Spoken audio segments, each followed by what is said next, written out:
পাকা আমের আমসত্ত্ব তো সবাই খেয়েছে, আজকে দেখাবো কাঁচা আমের আমসত্ত্ব কী করে বানাবে। তো প্রথমে আমগুলোকে তো কেটে ধুয়ে নাও, দেন ওটাকে গরম জলে সেদ্ধ বসিয়ে দাও।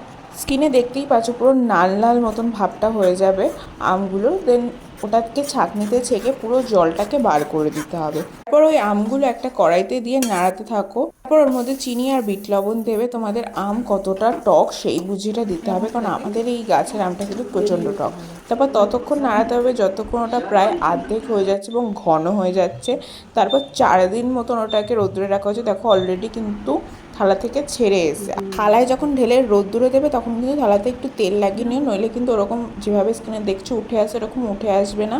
আর আমাদের আমসত্ত্বটা একটু মোটাও হয়েছে, সেই জন্য আমাদের 4 দিন মতন সময় লেগে গেছে। কিন্তু অবশ্যই বানিও, কারণ আমি এতদিন অবধি পাকা আমের আমসত্ত্ব খেয়েছি, প্রথম কাঁচা আমের আমসত্ত্ব ট্রাই করলাম, দারুণ লাগে খেতে। দেখা হবে পরের ভিডিওতে, টাটা।